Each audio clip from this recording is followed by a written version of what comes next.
Olá a todos, aqui é o professor Luciano. Vamos dar continuidade hoje à nossa disciplina de rotulagem de alimentos, ok? E paramos na aula anterior no exemplo de um produto, né, no qual a gente ia fazer a rotulagem, pelo menos demonstrar aí a quantidade dos carboidratos, né? O exemplo aí era de um bolo de coco que ele seria, no nosso exemplo aí, comercializado em embalagem, né? Com conteúdo líquido de 200 gramas, né? E a gente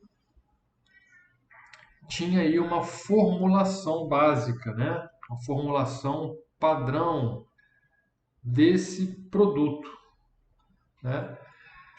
Então, a gente, com base nessa formulação, que ela, só para a gente repassar, que esse bolo era preparado com 1.000 gramas de farinha de trigo, 800 gramas de açúcar refinado, 800 gramas de água, 500 gramas de ovo, 300 gramas de gordura vegetal hidrogenada, 200 gramas de coco ralado sem açúcar, 60 gramas de fermento em pó, com um rendimento final de 2.560 gramas. Então a gente fez aí o exemplo, né, em relação aí à composição desses nutrientes para calcular o carboidrato, né? Então, numa composição centesimal em dada tabela de composição de alimentos, né, de composição nutricional, em 100 gramas de farinha de trigo,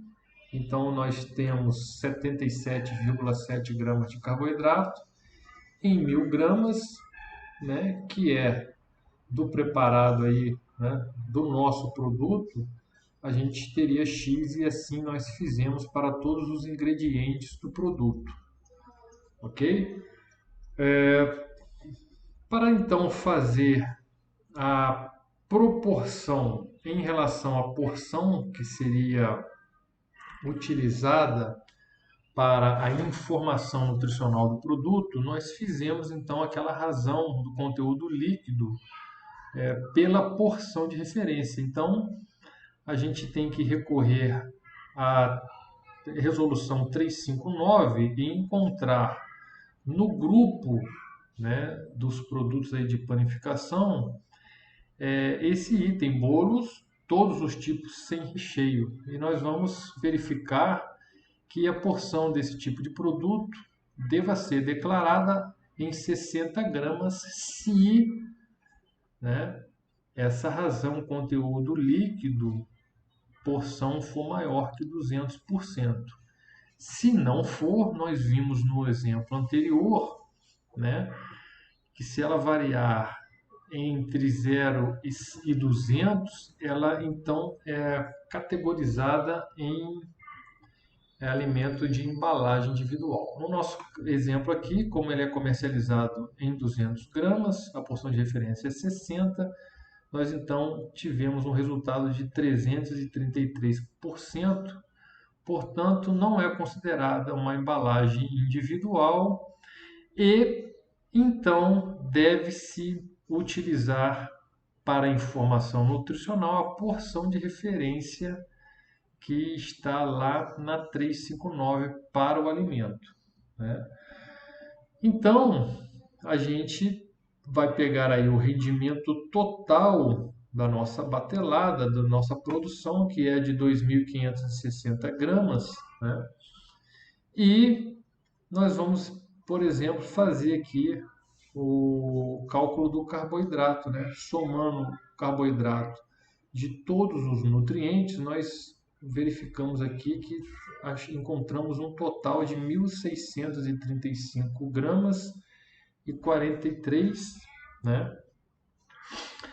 E aí aplica-se então a regra de 3, né? para 2.560 gramas de bolo, tem-se 1.635,43 gramas de carboidrato. É importante que a gente não faça o arredondamento, tá? Neste momento, mas somente ao final, ok? Para a gente ficar com o número mais preciso possível. Para 60 gramas, que é a porção de referência e que, portanto,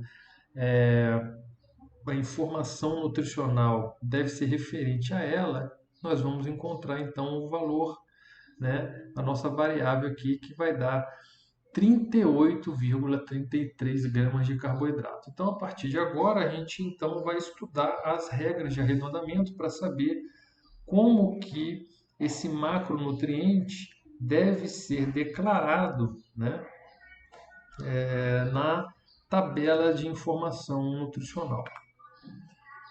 Então, nós temos a regra que é a seguinte, né? Os valores maiores ou igual a 100 serão declarados em números inteiros com as 3 cifras. Valores entre, né, 10 e 100, eles serão declarados em números inteiros com 2 cifras. Os valores entre 1 e 10 serão declarados com uma cifra decimal. E aqueles valores menores do que 1, né, tem 2 regras. Quando menor que 1 e referente a vitaminas e minerais, declarar com 2 cifras decimais, e para os demais nutrientes, declarar com uma cifra decimal. Então, a regra que se encaixa aqui no nosso resultado de 38,33 gramas, né, de carboidrato em 60 gramas do produto, né, nós vamos aplicar então a regra do valor que está entre 10 e 100 e que, portanto, em números inteiros com 2 cifras decimais, fazendo um arredondamento, né, matemático. 38,33 nós vamos arredondar para 38, ok? E aqui então a informação nutricional em 60 gramas, porque nós verificamos que a razão conteúdo líquido para a porção de referência deu maior que 200%, então a gente utiliza a porção de referência da tabela da 359 e a respectiva medida caseira, né? No caso aí, uma fatia que deva corresponder a 60 gramas do produto. Bom, a gente fez o exemplo para o carboidrato. Obviamente, deve-se fazer para todos os demais nutrientes e energia, né, que são obrigatórios, de declaração obrigatórias, e também para aqueles que se deseja declarar, desde que atendam à regra, né, que contenham pelo menos 5% em relação à sua IDR, né, na porção declarada. As calorias podem ser calculadas pelas ferramentas informadas ou utilizando os valores de conversão para cada macronutriente, né? Quilocaloria, 4 quilocalorias para proteínas e carboidratos, 9 quilocalorias para os lipídios, né? Em relação à gordura trans, né, não constar então aí o produto não constar de tabela de composição de alimentos, deve-se proceder à análise físico-química do produto para calcular essa substância, tá? Então, esse produto ele tem que sim conter o seu teor na porção declarada. O que não deve ser informado é o seu valor diário, pois não tem um valor aí recomendado para esse nutriente, né? Então, as regras de arredondamento, né, para os valores declarados aí na informação nutricional. Nós também já passamos isso, né? Aqueles que podem ser declarados em uma informação nutricional simplificada, desde que atendam aí essas regras. Por exemplo, valor energético, para que seja declarado aí zero não contém, né, ou não contém quantidades significativas, deve ter então aí um valor menor ou igual a 4 calorias e a 17 equivalente aí no quilojoule. Para carboidratos, proteínas, gorduras totais e fibras, pode então se fazer a declaração de zero ou a declaração simplificada, tá? Desde que contenham quantidade igual ou menor a 0,5 gramas, e para as gorduras, menor ou igual a 0,2 gramas, e o sódio menor ou igual a 5 miligramas. É importante a gente salientar aqui a questão da gordura trans, né?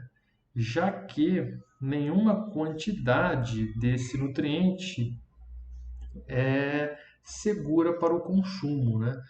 Então, ainda que nós tenhamos o seu teor de zero, uma vez que ele tenha 0,2 gramas, o fabricante, então, ele pode declarar, né, que contém zero de gordura trans na porção declarada, né?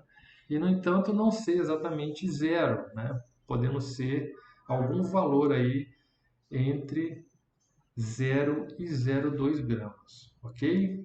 É interessante também ressaltar a resolução 332 de 23 de dezembro de 2019, em que nela está lá especificado a obrigatoriedade aí das empresas reduzirem, né, a utilização da gordura parcialmente hidrogenada, a gordura trans, na elaboração dos produtos industrializados, tá? De forma que, a partir de 1º de janeiro de 2023, fica então proibida a produção, a importação, o uso e a oferta de óleos e gorduras parcialmente hidrogenados para uso em alimentos e de alimentos formulados com esse ingrediente. Ok? Então, a partir dessa data, então a gordura trans de fato terá que ser zero. Então, vamos dar alguns exemplos aqui, né, em relação à nossa regra de arredondamento. Como nós vimos, os valores maiores ou iguais a 100 serão declarados então em números inteiros com as 3 cifras, ok? Então, no caso 357,59, arredondar-se-á para 358. Na regra entre 10 e 100, nós vimos que, então, deverão ser declarados os valores, os resultados com 2 cifras, né? Números inteiros. No caso de 26,24, vai arredondar para 26, então. Valores entre 1 e 10 serão declarados, então, com uma cifra decimal, ok? 7,5, então, fica 7,5. E os menores com 1, a gente viu que há 2 regras. Para vitaminas e minerais, 2 cifras ou casas decimais, né? No caso, 0,783 vai ficar 0,78, e para os demais nutrientes, em que tiver o valor menor do que 1, apenas uma cifra decimal, ok? Neste caso aqui, arredondará para 0,8, ok? Importante aqui é uma regra básica matemática: os números decimais devem ser arredondados da seguinte forma, né? De 1 a 5 para 0, ou seja, para o número anterior, e acima de 5 para o número inteiro seguinte, ok? E também já comentamos o valor energético, né? O valor energético, assim como o percentual de valor diário, que esse a gente já comentou bastante, devem ser declarados sempre em números inteiros, ok? Então, só para enfatizar, o valor energético em quilocaloria ou quilojoule e o valor diário, ok, em percentual, devem ser declarados somente em números inteiros.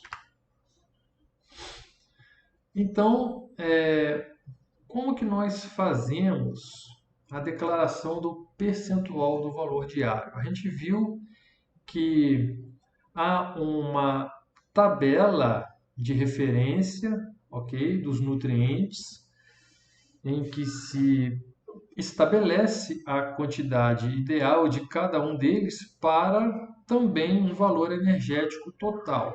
Esse valor energético total é de 2.000 calorias ou o equivalente a 8.400 kJ, uma quantidade aí de 300 gramas de carboidrato dia e assim sucessivamente para os demais nutrientes, ok?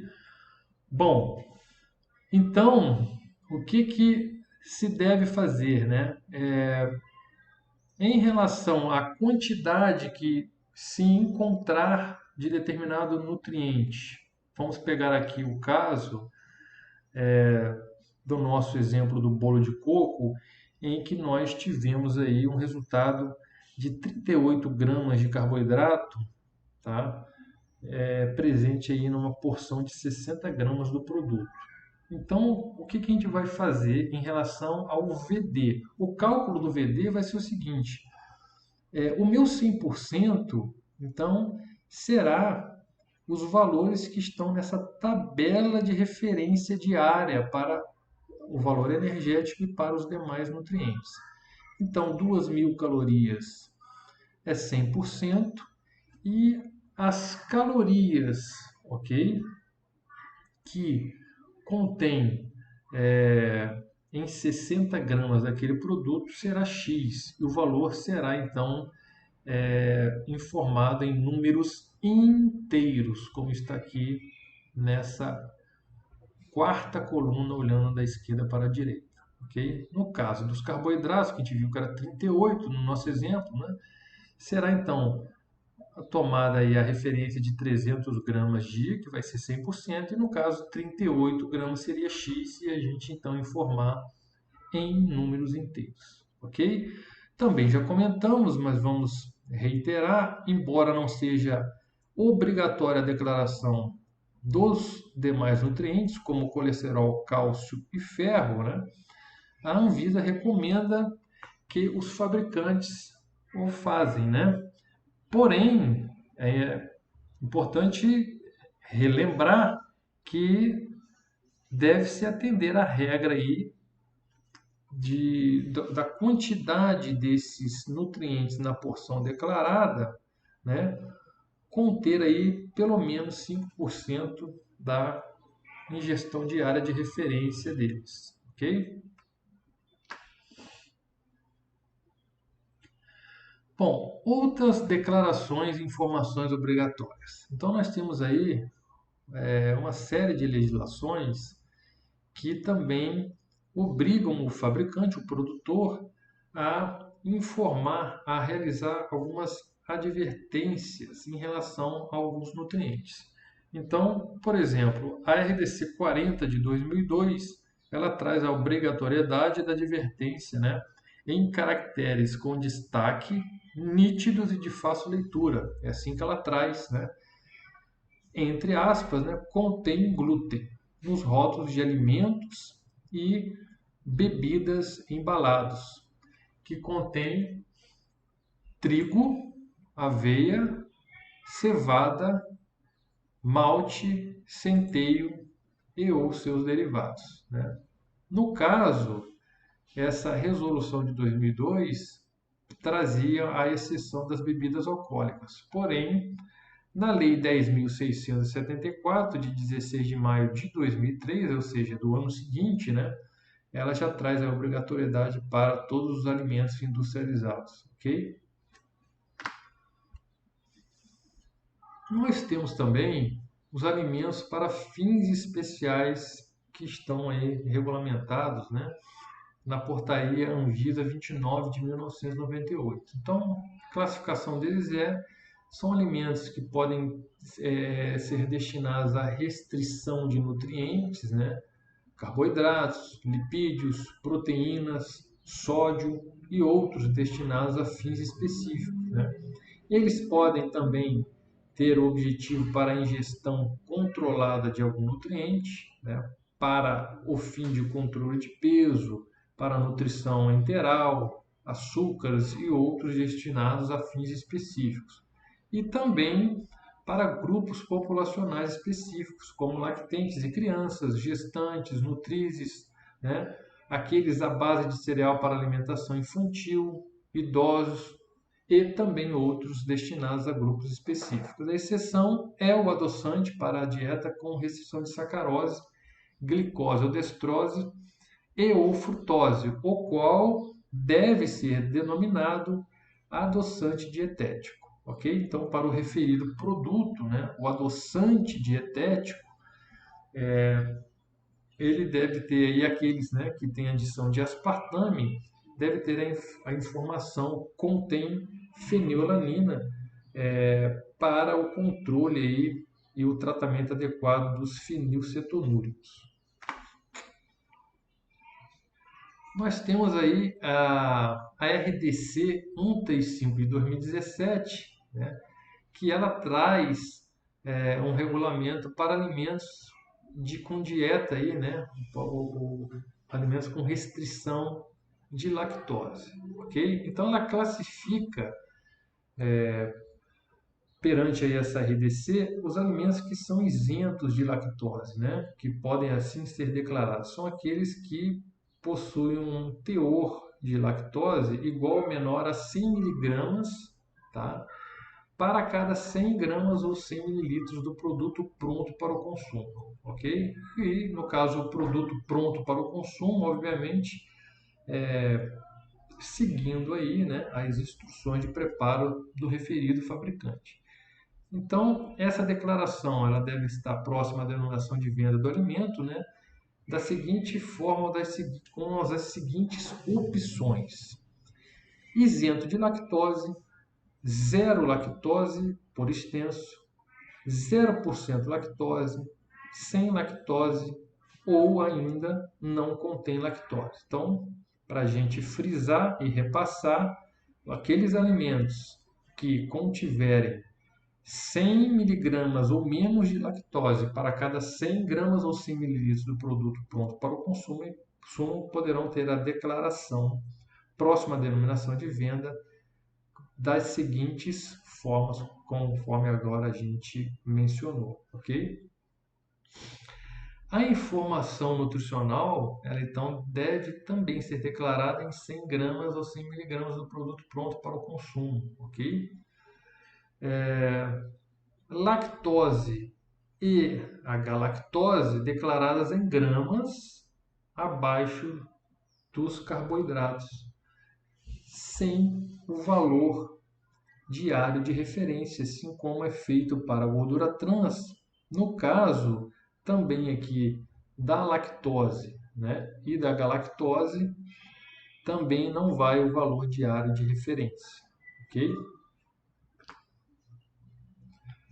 Os alimentos com baixo teor de lactose são aqueles que contêm a lactose na concentração entre 100 miligramas e 1 grama de lactose para cada 100 gramas ou 100 mililitros do produto pronto para o consumo, tá?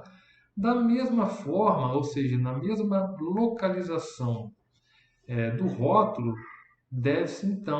pode-se então denominar, né, a seguinte declaração: ou baixo teor de lactose ou baixo em lactose.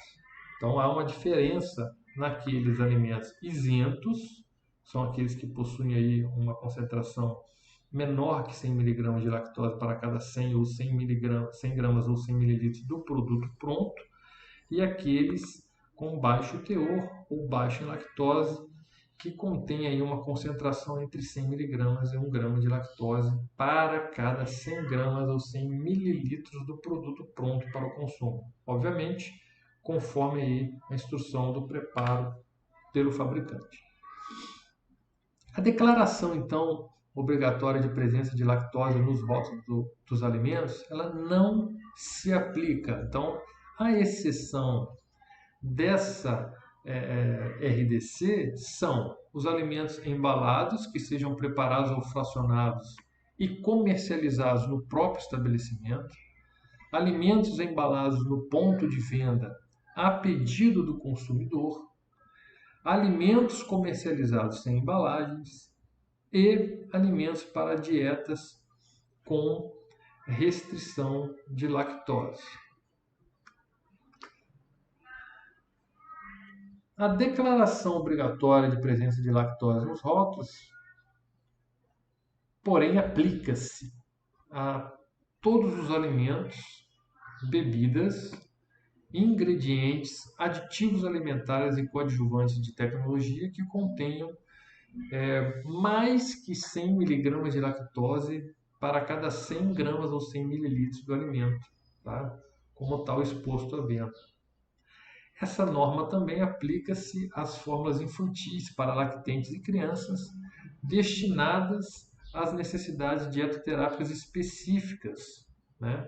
Então, a declaração é obrigatória quando o produto contiver mais que 10 miligramas para cada 100 calorias, considerando aí o produto pronto para o consumo, ok?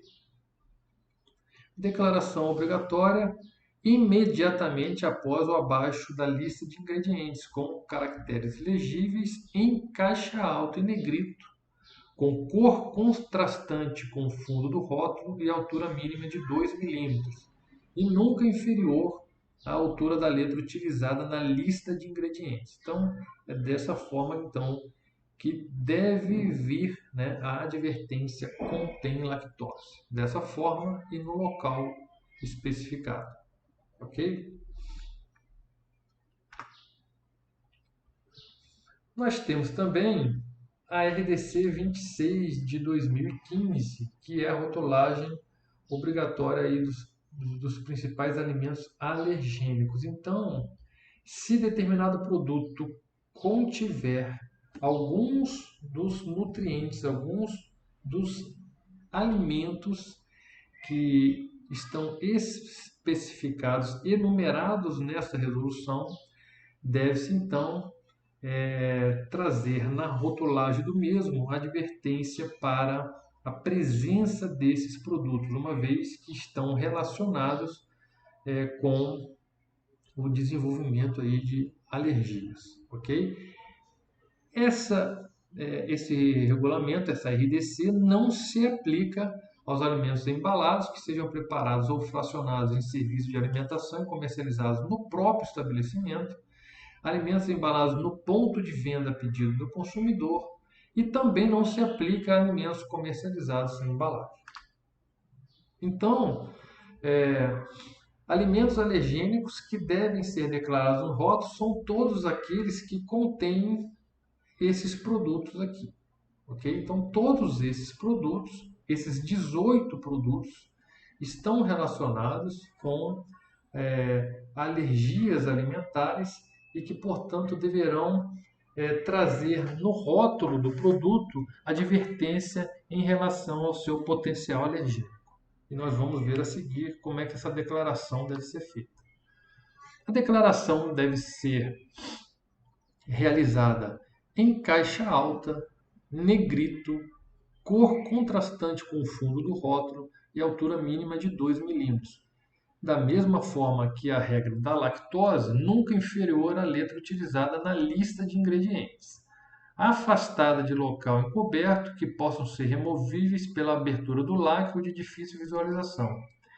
E da seguinte forma, ok?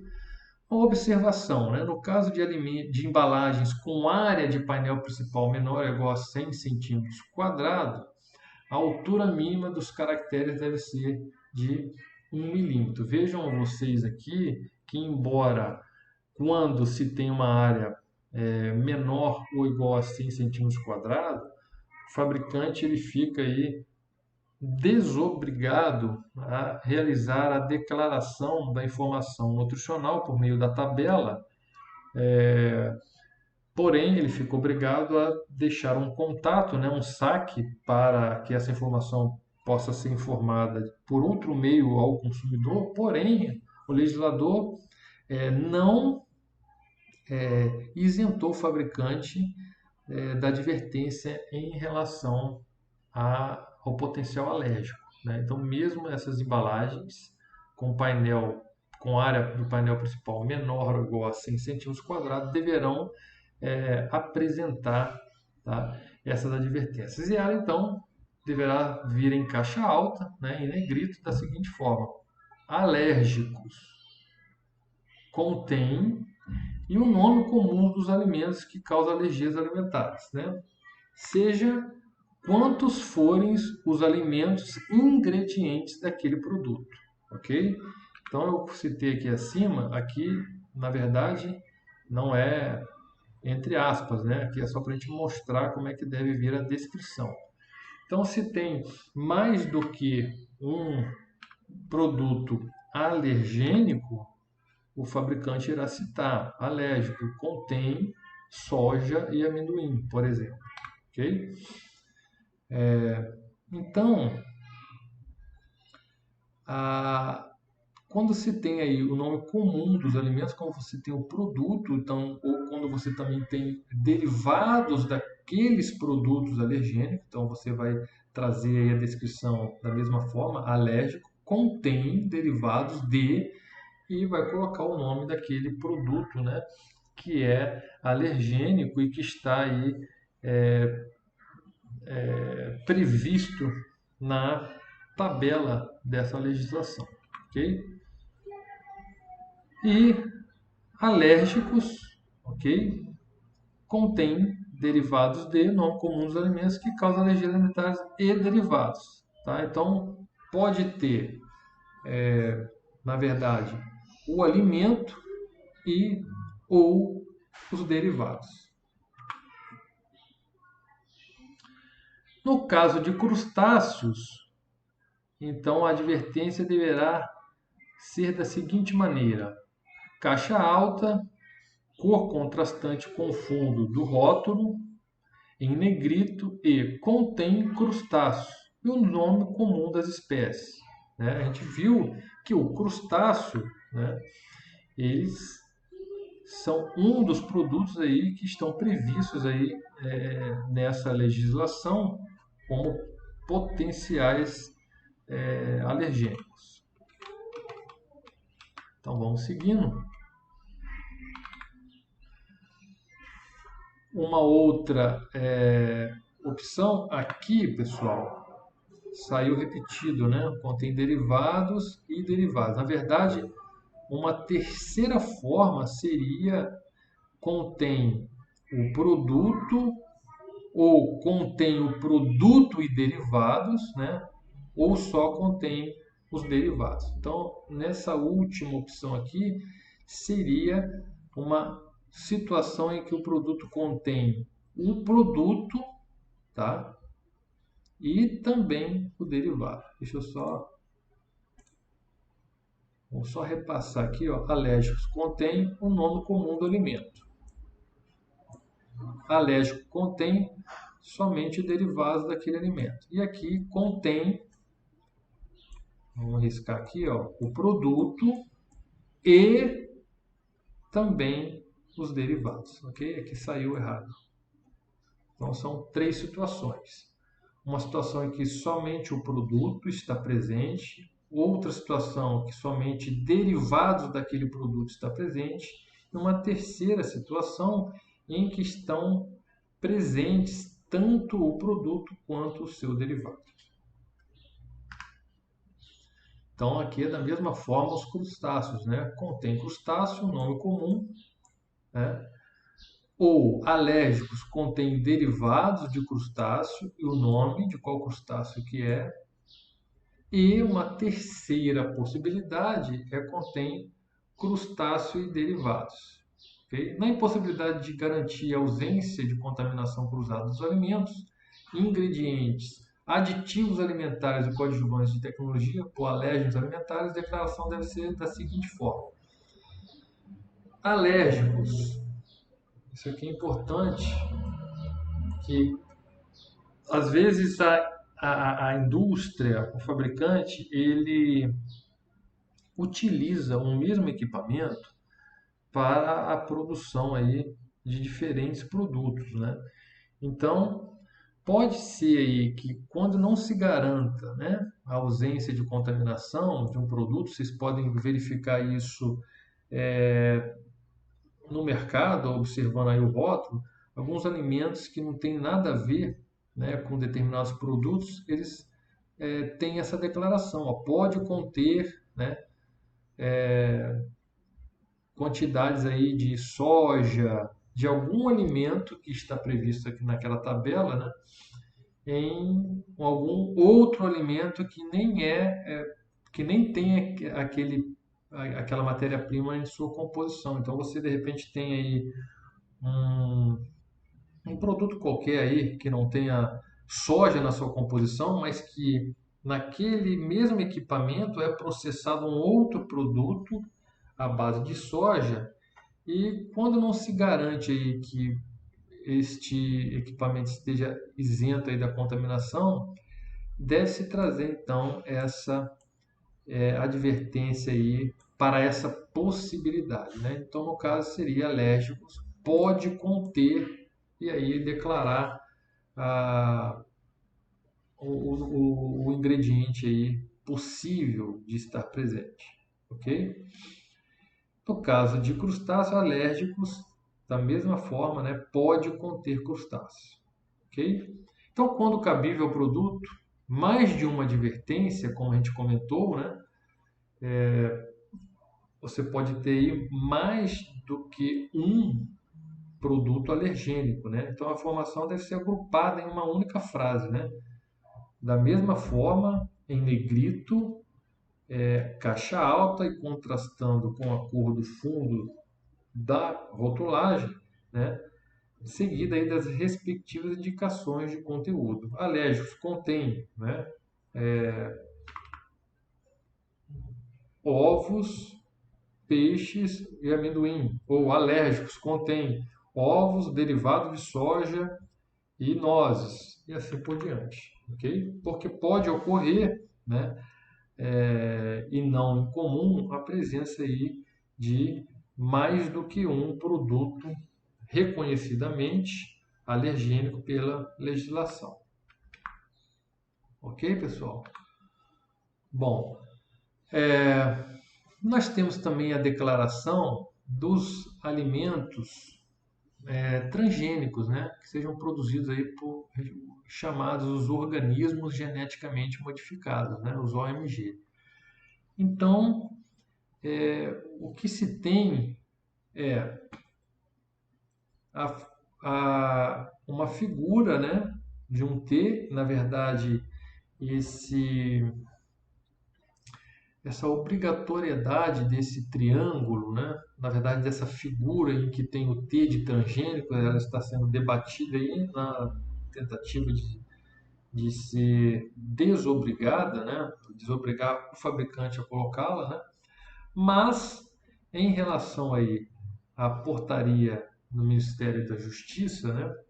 2658, é que deva ser elaborado, então, essa figura, né? No caso de embalagens coloridas, com o fundo amarelo, o T, né? E aí tem aí as especificações da figura, né? O triângulo equilátero, bordas e letras, né? Em 100% em preto, ok? Então tem que ter um padrão aí, né? O fundo interno do triângulo amarelo, né? Nas embalagens coloridas, e deve ocupar a área mínima de 0,4% do painel principal. Então veja aí quantas regrinhas, né? E uma instrução normativa interministerial, ela traz aí a obrigatoriedade das expressões, né?